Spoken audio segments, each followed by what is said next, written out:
vamos a pelear. Y por eso no hemos negado. Nosotros nos podíamos haber juntado cuando hicimos el lanzamiento, tranquilamente en Capital Federal, hacer un lanzamiento y hubiésemos tal vez tenido más prensa.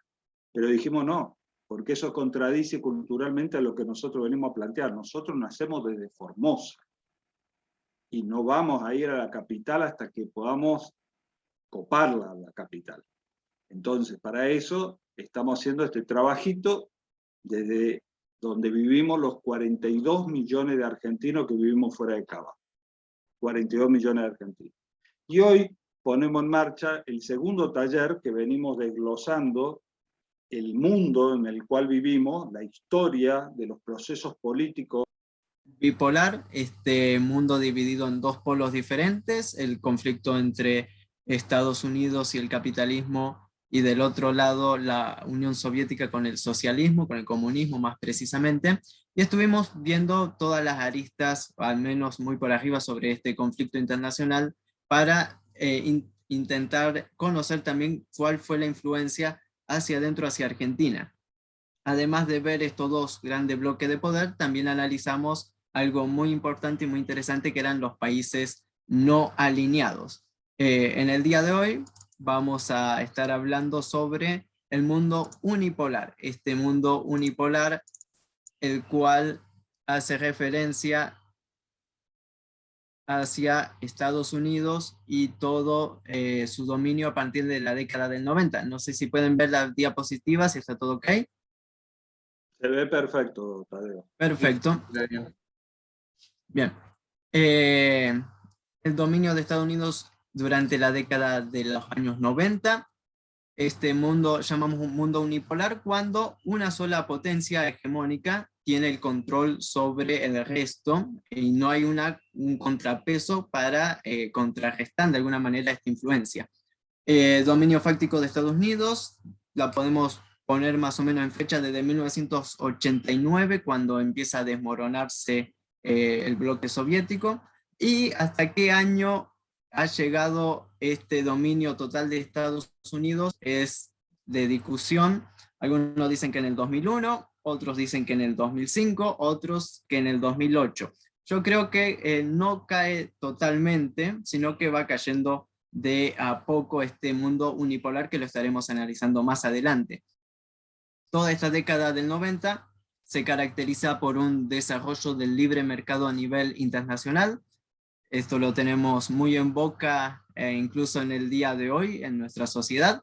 Este libre mercado habla respecto a un capitalismo salvaje, lo cual se denomina neoliberalismo.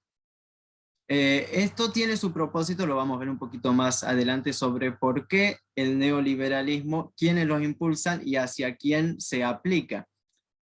A partir de la década de 1970, fines del 80, la abolición de lo que se llamaba el estado de bienestar, que eran las formas de gobierno que se solía tener en América Latina respecto a una forma económica que se llamaba ISI, que esto es industrialización por sustitución de importaciones, que esto era que cada país tenía que fabricar, tener una industria media para fabricar lo necesario para sustituir las importaciones que realizaba el país. Esto se termina aboliendo, no existe más. Muchos teólogos económicos siempre critican estas formas de industrializaciones y es suplantado directamente por el libre mercado. Durante esta época, a nivel internacional, podemos hablar de una masiva explotación de los recursos naturales. En esos 10 años de la década del 90 a nivel internacional, se consume y se explota tantos recursos naturales como en los anteriores 50 años. Esto es para que nos demos también una dimensión, porque esto también se ve reflejado en la contaminación y en la calidad de vida de la gente que es explotada laboralmente también por todas estas cuestiones. Durante esta década infame internacional, la podríamos llamar también, logran un papel protagonista las corporaciones multinacionales, ya sean alimenticias, farmacéuticas, pero principalmente las financieras, los grandes bancos a nivel internacional que logran tomar una posición protagonista muy importante en el mundo. casi comportándose como supraestados, estados superiores a los mismos países. Es muy interesante de analizar también este control de las corporaciones ahogando países enteros durante esta época, incluso hasta la actualidad. Y otra particularidad interesante, la gran influencia del Banco Mundial y el Fondo Monetario Internacional, que logran un protagonismo muy importante durante toda esta época a nivel internacional. Una época marcada por la crisis. Ahora veremos algunos tópicos que se repite una y otra vez a lo largo del continente, tanto americano como también a nivel global. Este neoliberalismo lleva y genera crisis económicas a niveles nacionales, que son bastante llamativas porque todas tienen las mismas recetas. Una inflación alta, aumento de las pobrezas, índices de desocupación importantes. Todos estos países a nivel internacional a partir de la década del 90, que caen bajo lo que se llama el consenso de Washington, el control total desde Estados Unidos ordenando y mandando qué es lo que se debe hacer, lleva a grandes privatizaciones de compañías nacionales. Aquí en Argentina tenemos muchos ejemplos y yo me voy a detener en uno, por ejemplo, lo que sucedió con Correo Argentino. Todo esto es lo que vemos, todos estos tópicos, no se aplican jamás en las grandes potencias. Estados Unidos, Canadá, Inglaterra, Francia, Alemania, Australia, jamás aplican ni toman estas políticas que obligan y que imponen al resto del mundo. Hay un dicho muy interesante en Estados Unidos que dicen que es más fácil contrabandear droga que hacer un fraude al correo de Estados Unidos. Para los que no saben, el correo de Estados Unidos es un órgano nacional, es un órgano federal, es decir, que tiene el mismo valor que el FBI, la CIA o el Pentágono. Ese es el nivel de que ellos tienen de sus compañías nacionales bajo el ente gubernamental. Pero para el resto del mundo no lo aplican. Esto es una muy buena estrategia porque al desindustrializar el resto de los países a través de las privatizaciones de las compañías nacionales, ellos logran un mercado redondo que les cierra a ellos perfectamente para lograr vendernos a los demás países a nivel internacional todo lo que ellos mismos producen, pero a la vez ellos tienen importantes políticas proteccionistas respecto a sus industrias. Todo este cóctel de medidas que se repite a lo largo de Argentina y a lo largo de todo el mundo, precisamente, genera una dependencia hacia el exterior. Esto quiere decir una pérdida de la soberanía nacional. Si tenemos países que tenemos crisis económicas, a donde las empresas importantes, principalmente la de producción de energía y alimenticias, están en manos extranjeras, tenemos aumentos de la pobreza y de la desocupación, todo esto hace que se genere una dependencia de cada país hacia las grandes hegemonías mundiales. Esta época también se destaca por la economía financiera, ya no se habla de la economía práctica, de lo sencillo, de lo que vemos día a día, de la producción, de los índices de desarrollo, de crecimiento, de educación. Ya no se habla nada de ese tipo de economía, sino que únicamente el lenguaje pasa a ser las bolsas, las cotizaciones de los commodities internacionales, de los precios de exportación. El lenguaje se vuelve también en el ámbito económico totalmente financiero respecto a los grandes bancos, inversiones, que esto, que lo otro, y que eso también termina generando un endeudamiento feroz, por ende la pérdida total de la soberanía.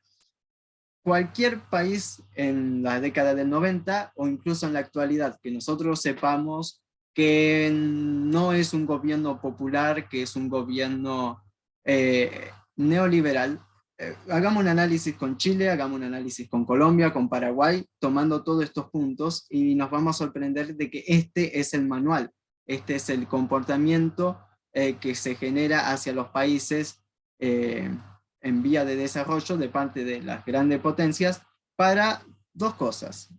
Primero, es un negocio redondo para las grandes potencias para Estados Unidos y los países europeos porque logran vender y logran obtener sus ganancias a través de exprimir las industrias nacionales, ya que tienen el control, pero además también sirve para subordinar y mantener con la cabeza gacha el desarrollo de grandes países que podrían llegar a ser potencias y lograr un desarrollo masivo que puede de alguna u otra manera afectar los intereses de Estados Unidos o de los países europeos, principalmente Alemania y Francia, en la arena internacional.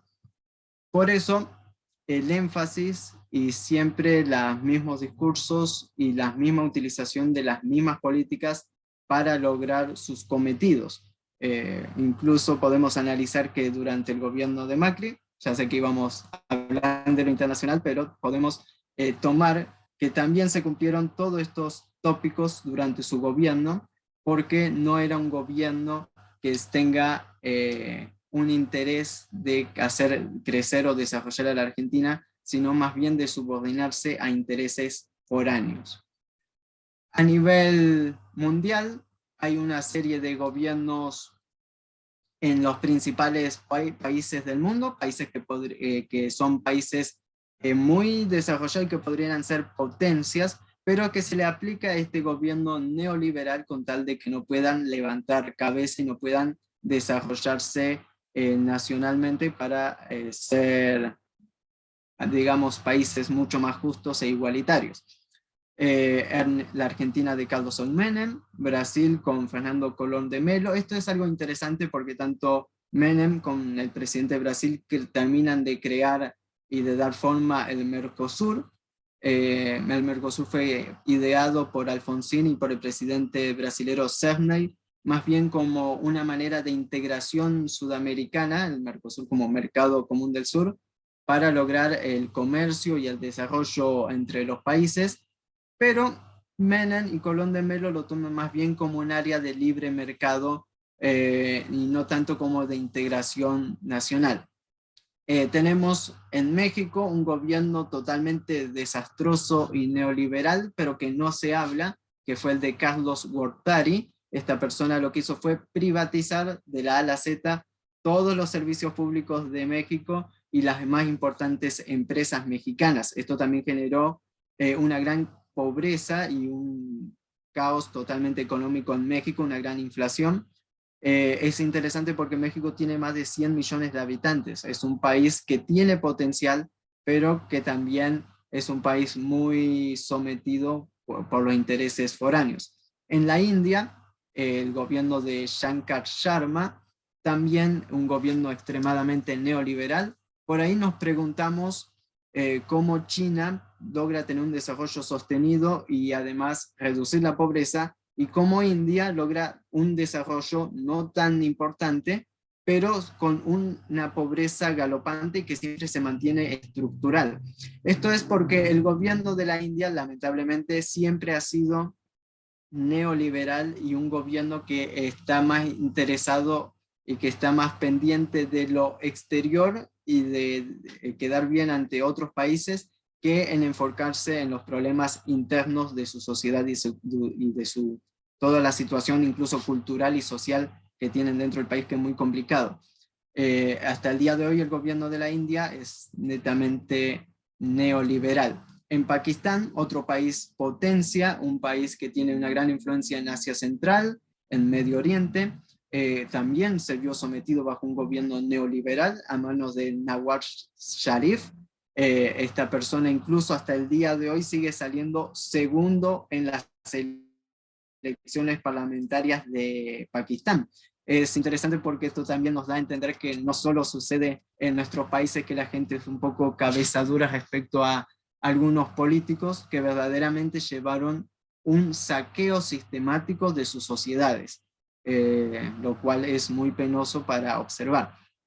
En Rusia tuvieron una réplica tal vez mucho peor debido a lo que significa Rusia, de Carlos Menem, pero a la versión rusa estamos hablando de Boris Yeltsin. Cualquier ruso que nosotros hablemos y le preguntemos por Boris Yeltsin tiene generalmente tres actitudes. o dice una mala palabra, maldice a esta persona, se ríe o directamente no va a responder, porque fue un gobierno que desarmó la industria nacional. Esto fue totalmente planificado desde Estados Unidos para asegurarse de que Rusia no pueda volver a desarrollarse y no ser una amenaza por mucho tiempo. Boris Yeltsin tuvo ese triste papel en su sociedad, y también en la área de influencia de Rusia se vio muy marcada por un descontrol, un neoliberalismo, la escasez de recursos, de productos, una inflación también importante, una devaluación del rublo ruso, la moneda, y bueno, es todo un tema bastante interesante. También tenemos la España.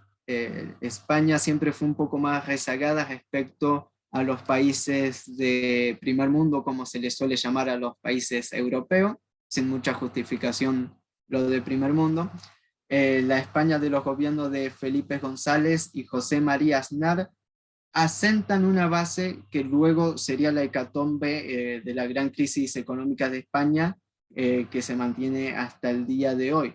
Por lo cual vemos que a nivel internacional tenemos una serie de conflictos, de gobiernos que no representan a sus pueblos, de gobiernos que están totalmente sometidos a intereses extranjeros, gobiernos que desindustrializan, privatizan a sus países con tal de quedar bien, podemos decirlo, pero en realidad es todo un plan sistemático muy bien planificado para asegurarse los dos objetivos que habíamos visto anteriormente, que eran que no se puedan desarrollar y que no representen una amenaza, y a la vez exprimir tanto los recursos naturales como las grandes empresas de estos países.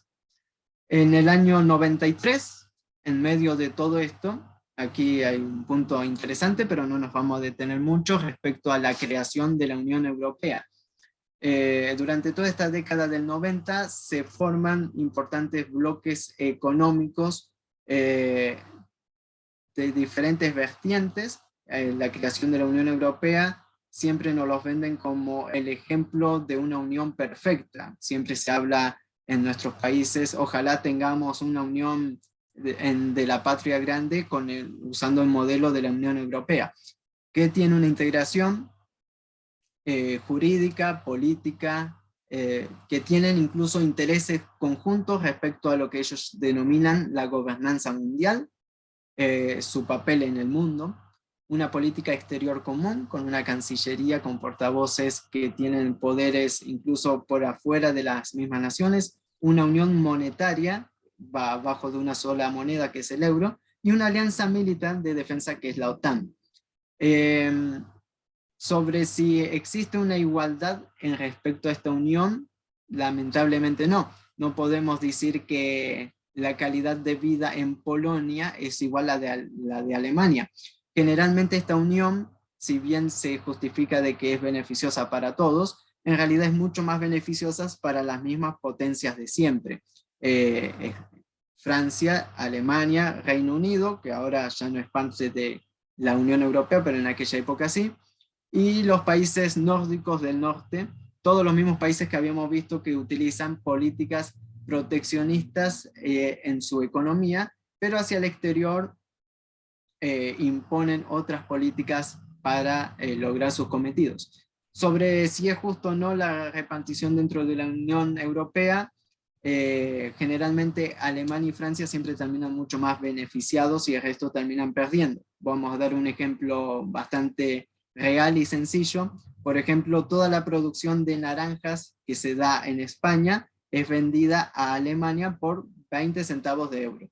Pero a la vez, por un tratado que hizo la Unión Europea como unión, obligan a España a comprar naranjas de Israel por un precio que es 5 o 6 veces mayor. Entonces vemos que en realidad quienes terminan logrando un beneficio son siempre los mismos y no necesariamente la Unión Europea como un conjunto de naciones. Podríamos detenernos un poco para analizar respecto a el comportamiento de esta Unión Europea, porque también toma el papel de hegemón junto con Estados Unidos, siguiéndole como colectora, podríamos llamar, respecto a toda la otra situación internacional. En nuestro taller pasado habíamos analizado respecto a lo que denominamos países no alineados, países que estaban por fuera del eje tanto soviético como por fuera del eje de Estados Unidos, países que tenían una economía propia, una potencialidad propia de desarrollo de recursos para lograr mantenerse y estaban por fuera políticamente del eje. Estos países, yo había dicho que prestemos atención a dos y vamos a analizar qué sucedió con estos dos países durante esta época. Estos dos países, uno es Irak y el otro es Yugoslavia, porque veremos que, como estábamos diciendo la vez pasada, los países no alineados, los países que tienen un pensamiento, una ideología nacional propia, que quieren llevar el bienestar a sus pueblos, siempre son interpretados como una grave amenaza y con una gran necesidad de ser neutralizados por parte de Estados Unidos. Vamos a ver el ejemplo de la Guerra del Golfo, de Irak.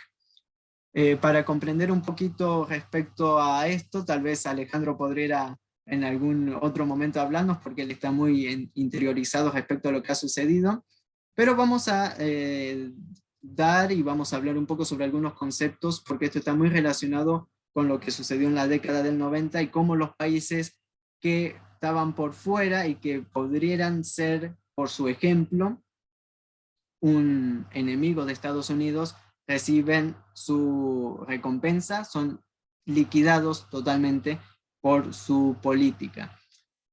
Para comprender un poquito de esta guerra, la primera guerra del Golfo, es primero interesante comprender y analizar sobre los imperialismos y la división mundial.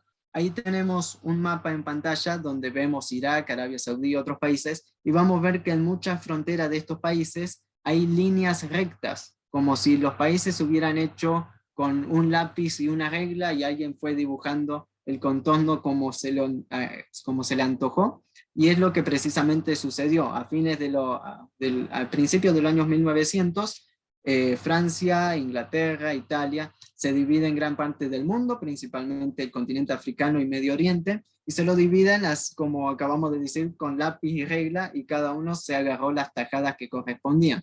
Vemos que, por ejemplo, la frontera de Irak hay muchas líneas rectas, y esto es una clara señal de que estos países no fueron divididos ni geográficamente, ni culturalmente, ni por sus tribus, ni por su idioma común, sino más bien por intereses de otros imperios que querían únicamente dividirse la tierra sin pelearse entre ellos. La Irak de Saddam Hussein como gobierno, Saddam Hussein escribe muchos libros, incluso hay muchos libros en español muy interesantes respecto a un pensamiento político que es para llevar la libertad hacia los pueblos. No quiere imponer su gobierno socialista al mundo, sino que quiere que cada país logre su propio modelo nacional de desarrollo. Esa es la visión que tenía Saddam Hussein. Económicamente, Irak era un país potencia, además de ser un gran productor de petróleo. El gobierno iraquí tenía una muy buena gestión económica, de tal manera que el dinar iraquí, la moneda de Irak, valía un dinar iraquí $4. Aquí tengo un billete de 250 dinares iraquíes, lo que es equivalente a $1.000 americanos. El salario de Irak promedio era mucho más grande que incluso en algunos países de Europa. Irak tenía un país con educación pública de calidad, con grandes universidades. Y entonces todo este modelo, más la expansión propagandística que hacía Saddam Hussein, era interpretado claramente como una amenaza.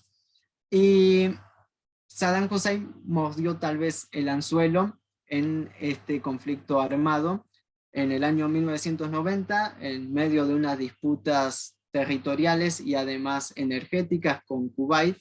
El gobierno iraquí decide anexar, invadir, tomar este pequeño país, Kuwait, y esto genera un gran conflicto internacional que se llamó la Guerra del Golfo. Estados Unidos, junto con 34 países, atacan a Irak con tal de lograr recuperar los importantes puertos y la producción petrolera de Kuwait, que era un país satélite de los Estados Unidos. En este conflicto participa Argentina. Acá podemos ver otro nivel de cipallismo, si lo podemos llamar de alguna manera, de cómo un gobierno argentino a más de 10.000 kilómetros de distancia decide participar de un conflicto armado del que no tenía absolutamente nada que ver. Estados Unidos siempre cuando comienza una guerra va en forma de coalición, y en esta coalición también la forma lamentablemente Argentina. Una guerra que se prolonga desde fines de 1990 hasta principios del 91, que culmina con la derrota iraquí, pero a diferencia de lo que sucedería años después, el gobierno de Estados Unidos, en aquel tiempo dirigido por Bush padre, decide no derrocar el gobierno de Saddam Hussein, que tenía un gran apoyo popular, sino que decide iniciar una guerra económica. Una vez culminada la guerra de Kuwait, Irak es sancionada económicamente por más de 100 países, es bloqueada económicamente, y esto genera también una crisis económica y social muy importante a lo interno en Irak. Creo que este ejemplo es muy interesante. En la clase pasada Rodrigo Andreu hizo una pregunta respecto a el petróleo y algunas situaciones económicas, y es interesante cómo se utilizan el bloqueo económico y la guerra económica como nueva arma contra un gobierno popular. Ya no solamente la guerra militar, ya no solamente la guerra cultural de influencia, ya no únicamente la guerra comunicacional, sino que también una guerra económica que hace crujir las economías nacionales con tal de desprestigiar y socavar el desarrollo de las naciones. Además de esto, durante esta guerra se demoniza a Saddam Hussein, se lo crea como el enemigo de la humanidad, el nuevo Hitler, algo similar, y todo esto también lleva a que esta influencia de Irak en el medio del 1990, entre la ola del neoliberalismo, también sea neutralizada la influencia para que no siga contagiando a otros países, mostrando que hay otro camino, como es el desarrollo nacional con independencia y soberanía. La importancia de los recursos estratégicos, en este caso también de los hidrocarburos, tiene que ver mucho con este conflicto. Un solo análisis más respecto a la guerra de Kuwait. Los iraquíes sostienen que la Kuwait es las Islas Malvinas de ellos, porque esta región fue separada unilateralmente y no corresponde a ningún análisis ni a ninguna realidad local. Entonces, los iraquíes sostienen que Kuwait es perteneciente, es parte integral de Irak, tal cual como las Islas Malvinas de Argentina, si podríamos llegar a hacer alguna especie de paralelismo.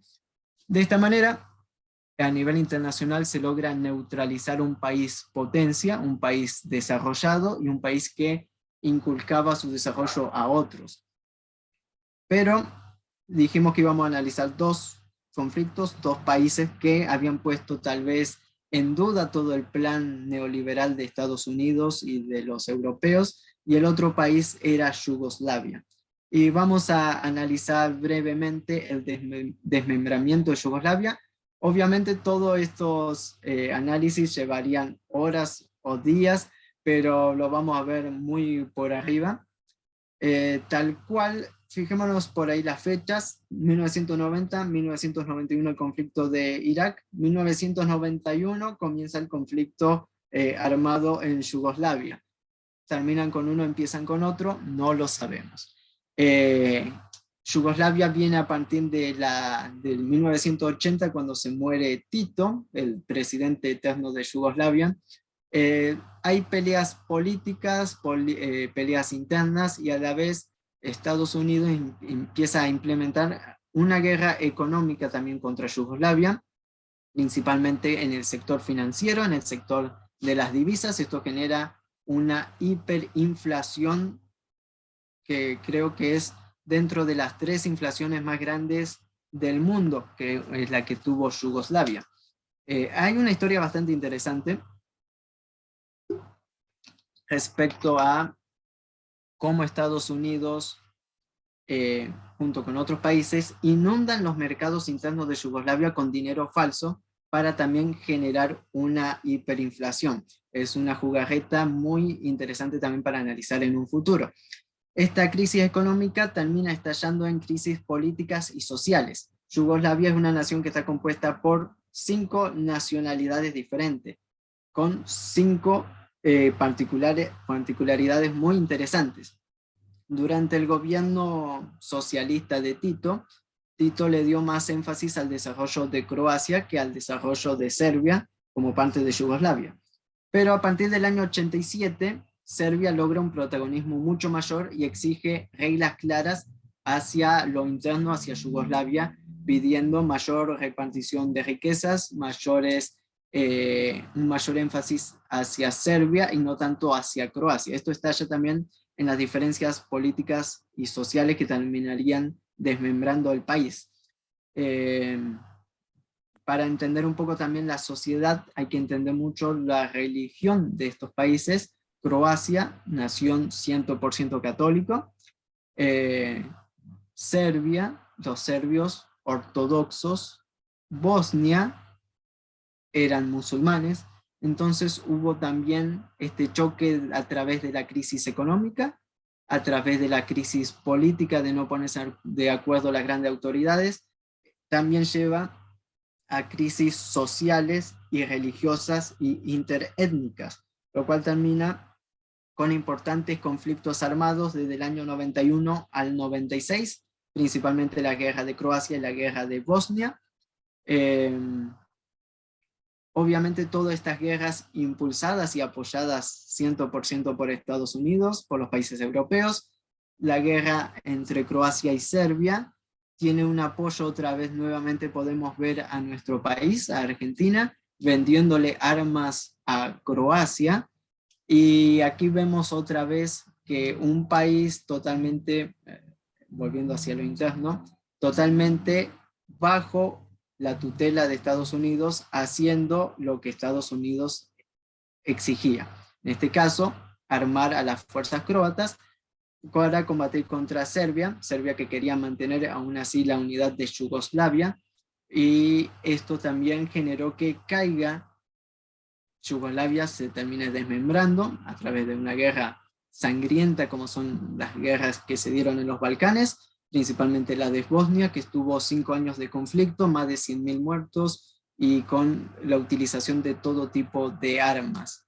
Finalmente, en el caso de Bosnia, se termina con un acuerdo de cese al fuego. Estos conflictos hasta el día de hoy siguen bastante, es una región bastante caliente, como se suele decir, y finalmente se terminan Croacia, Bosnia y Eslovenia se terminan independizando, y por el otro lado quedó lo que se llamó la República Federal de Yugoslavia, que está compuesto por Serbia, Montenegro y la región autónoma de Kosovo.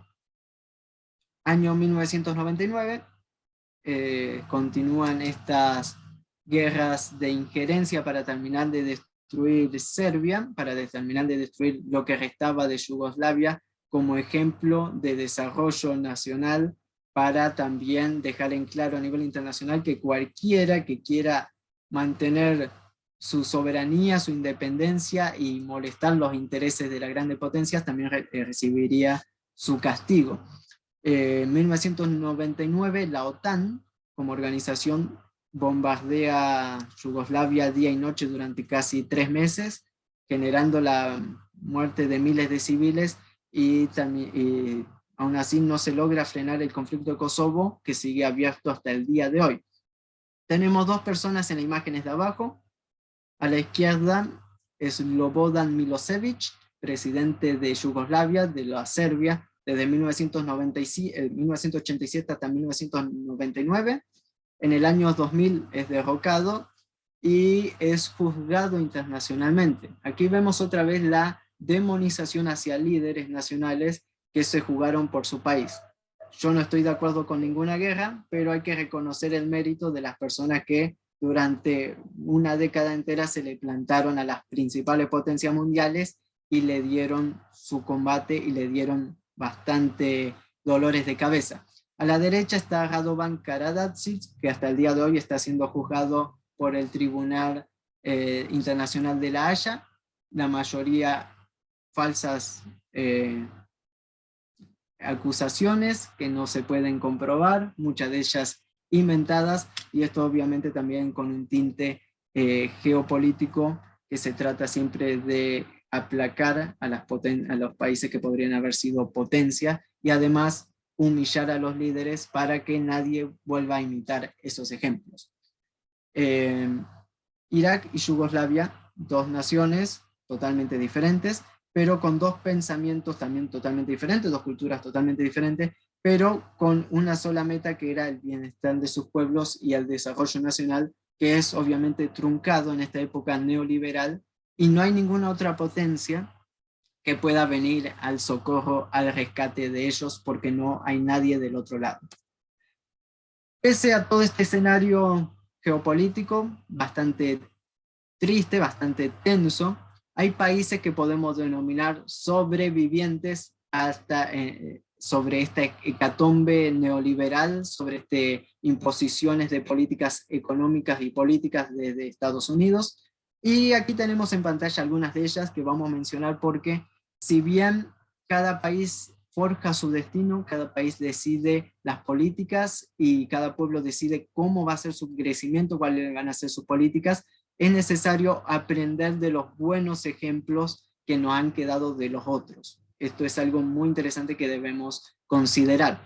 Belarus, o Bielorrusia, como se suele llamar este país, tuvo su independencia en 1990-91, después del colapso de la URSS, y el primer gobierno que tiene es un gobierno neoliberal absolutamente, un gobierno entregado a otros países, de tal manera que imaginémonos que la bandera nacional, una vez que se independiza, se utiliza una bandera que utilizaron durante la ocupación nazi, cuando los nazis impusieron un gobierno en Belarus. Esa es la bandera que se utiliza. Durante estos años 1990, 91, 92, 93, Belarus entra en crisis económica, un aumento importante de la pobreza y un intento de desindustrialización. Belarus es un país agrícola, tiene 10 millones de habitantes, pero tiene una producción a nivel mundial de una de las principales compañías de producción de tractores del mundo, tractores que son exportados, vendidos a más de 100 países. Se llama TMZ, es la compañía de tractores de Belarus, y en el año 93 se intenta privatizar, vender TMZ para empezar a producir tractores de la marca John Deere. Esto fue de alguna manera la gota que colmó el vaso en la sociedad de Belarus, y en el año 1994 en las elecciones, un campesino, un cooperativista agrícola que se llama Alexander Lukashenko, logra hacer una proeza, logra ganar las elecciones, teniendo todo el escenario en contra, gana en primera vuelta, saca 45% voto, en segunda un 80%, haciendo un trabajo muy humilde desde las bases, y Alexander Lukashenko sigue siendo presidente hasta la actualidad, porque logra salvar la compañía de tractores de su país y logra recuperar el camino de desarrollo de su país. Entonces podemos decir que Belarus, desde el 94, logró parar el neoliberalismo en seco en el proceso de su país y logró recuperar su soberanía. Otro país dentro de lo que era el eje soviético que logra de alguna manera saber sobrellevar esta situación es Kazajistán, a través del presidente Nursultan Nazarbayev, que toma el poder en el 91 cuando se independiza su país, y él toma una política de agachar la cabeza, de no lograr un protagonismo a nivel internacional para lograr mantener el status quo, lograr un equilibrio, y que no las potencias extranjeras no quieran tener como objetivo su país. Esta persona muy inteligente logra el desarrollo de su nación y utiliza una política interesante, porque en Kazajistán el idioma más hablado era el ruso, pero él decide que se hable el idioma local, el kazajo. De esta manera toda la propaganda neoliberal occidental que ya dominaba en Rusia, no podía traspasar las fronteras hacia Kazajistán debido a un problema idiomático y debido a que ya se utilizaba el idioma nacional para todos los ámbitos internos, entonces costó mucho más penetrar con ideas liberales económicas hacia fronteras adentro. Otro país, como un ejemplo interesante, es Turkmenistán. También logra su independencia en 1991. El presidente es Niyazov, de apellido. Lo primero que hace, al darse cuenta que su país es la 10ª reserva mundial de petróleo, Turkmenistán limitando con Afganistán en el sur, tenía una frontera inmensa con Afganistán, y lugar donde aún se desarrollaba una guerra civil. Entonces Turkmenistán decide declararse país neutral universal. De esta manera, con esa excusa de que era el país más neutral del mundo, logra un equilibrio y logra zafar de estar entre las garras de Estados Unidos y de las grandes potencias. La política de Turkmenistán se cierra sus fronteras hacia adentro, no abre embajadas en muchísimos países, hasta el día de hoy Turkmenistán tiene embajada en 20, 30 países y no más, y de esta manera no hace propaganda a nivel internacional, se mantienen entre ellos y contrarresta la influencia occidental. 3 puntos interesantes que hace Turkmenistán: rescatar la cultura nacional, nacionalizar todos los recursos naturales y declarar como derecho universal el acceso al agua, al gas, a la electricidad. De tal manera que hacer derechos humanos, como ellos lo reconocen, son servicios gratuitos. Es algo para tener en cuenta y para recalcar, porque aquí cuando alguien quiere hablar de tarifas, o en otros países cuando alguien quiere hablar de tarifas o de la Administración Nacional de los Recursos Energéticos, siempre hay una grave discusión, pero Turkmenistán desde el 91 hasta la actualidad ha demostrado una eficacia en el sistema de distribución de las riquezas a nivel nacional. Continuando con países sobrevivientes, Cuba, la heroica Cuba que tanto males ha soportado durante toda esta década del 90, sufre mucho, más allá del bloqueo, más allá de que ya no existe la Unión Soviética, con cual mantenía una buena relación que de alguna manera podía zafar de estar muy cerca geográficamente de Estados Unidos y de todos los ataques. Durante la década del 90, esto genera que al no tener algún soporte a nivel internacional, que Cuba aumente la pobreza y toda la situación social en Cuba se vuelva bastante crítica, bastante complicada. Aún así, al ser el gobierno que todos sabemos cómo es Cuba, con grandes políticas sociales, logra contener la situación y logra mantener el país a flote en una década en la cual difícilmente se podría haber sostenido. Es prácticamente un milagro lo que hizo Fidel Castro para mantener a Cuba. Corea del Norte, tanto peor. En 1994 se muere su líder, el abuelo del actual presidente, Kim Il-sung, y desde ahí, desde el 94 hacia adelante, se desarrolla una hambruna terrible en Corea del Norte, una situación muy penosa. Corea del Norte generalmente comerciaba con Rusia y con China, Rusia totalmente neoliberal, China estaba en un proceso de desarrollo bastante complicado, en el cual tampoco le dio mucha bolilla, podemos decir, a la situación de Corea del Norte, por lo cual Corea del Norte sufre, además de todo esto, un bloqueo comercial total, lo cual hace que su economía cruja, y además de ser un área inhóspita, donde más del 80% del país es montañoso y no hay lugares donde cosechar, donde plantar, genera esto hacia bases internas una gran hambruna y una gran crisis social en este caso. Aquí hay otro ejemplo que tal vez podemos hacer unos paralelismos. Argentina en el año 1973 hasta el 77 tuvo una embajada en Corea del Norte. Isabel Perón visitó Corea del Norte por pedido del general Perón, y en el 74 en Argentina hubo una gran inundación, y Corea del Norte fue uno de los únicos países a nivel internacional que envió ayuda humanitaria a la Argentina. Y en el 94, cuando estalló la hambruna en Corea del Norte, no hubo una ayuda recíproca de Argentina. Entonces miremos también que el escenario internacional siempre es un ida y vuelta muy interesante, en el cual algunos países podrían tener mayor protagonismo si tuvieran una soberanía también encolumnada en la política internacional. Siguiendo con algunos países sobrevivientes en esta época neoliberal, Irán con su revolución islámica, también en la misma situación que Cuba y Corea del Norte, con un bloqueo comercial total y con varias dificultades que logró sobrellevar. Libia, también un país que está a favor en aquella época de la tercera posición bajo el gobierno de Gaddafi. Tenía una ventaja que Libia no es un país con mucha cantidad de habitantes, 5 o 6 millones de habitantes, y con una gran cantidad de recursos naturales, con lo cual pudo surfear la situación, pero también estaba bloqueada totalmente económicamente. El gobierno de Gaddafi siempre apostó a la tercera posición y fue uno de los financistas de la campaña electoral de Carlos Menem en Argentina, creyendo Gaddafi que Menem, cuando asuma, iba a quitar las sanciones contra Argentina y iba a ayudar a que Libia recupere un protagonismo a nivel internacional.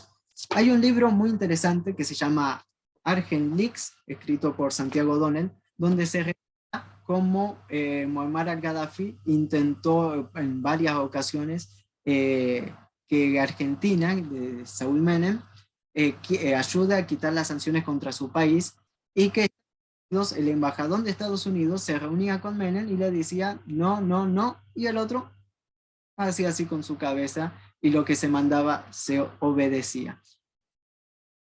Aquí vemos otros ejemplos de cómo influía toda esta situación en la Argentina nuevamente.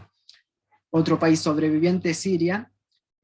Siria siempre fue un país más neutral en la arena internacional. El presidente Hafez al-Assad, el padre del actual presidente, siempre no era de hacer mucho ruido a nivel internacional, por lo cual un país que mantiene su estabilidad propia y que no está dando discursos en contra de Estados Unidos y demás, como que logró sobrellevar la situación y no llamar mucho la atención en esta época tan complicada, de tal manera que Siria también logra mantener su independencia nacional, tanto económica como política, y su independencia sobre el desarrollo nacional.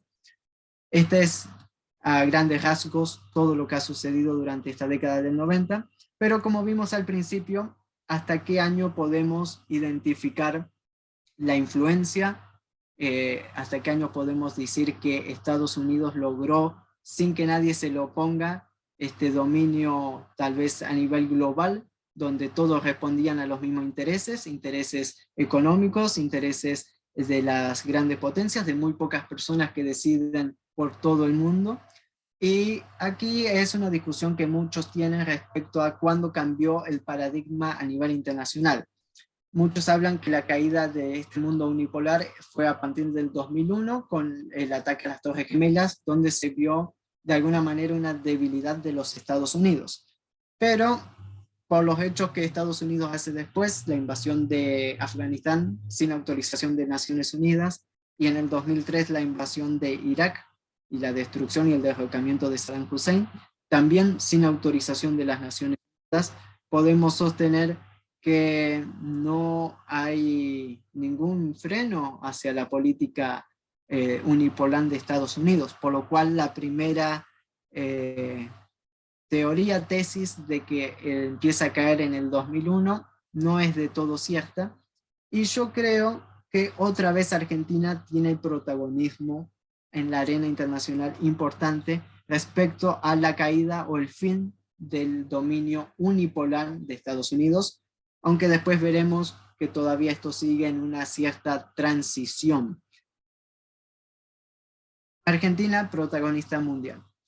Cumbre del Mar del Plata, año 2005. Anteriormente de esto, en 1999, gana las elecciones presidenciales, gana Néstor Kirchner en el 2003 en Argentina, gana Lula, y en aquellos tiempos Estados Unidos, tratando de mantener el control total, decide crear algo que se llama el ALCA, la Alianza de Libre Comercio de las Américas.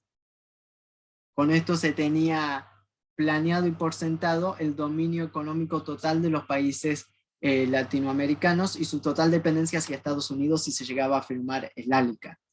Entonces, esta cumbre del Mar del Plata del año 2005, donde Néstor Kirchner junto con Hugo Chávez, los dos logran acabar con esta intención, una intención de que si se hubiera dado hubiera sido muy difícil de revertir para todos y que hubiera esclavizado los intereses de las naciones de Latinoamérica al menos por 10 años más sencillamente.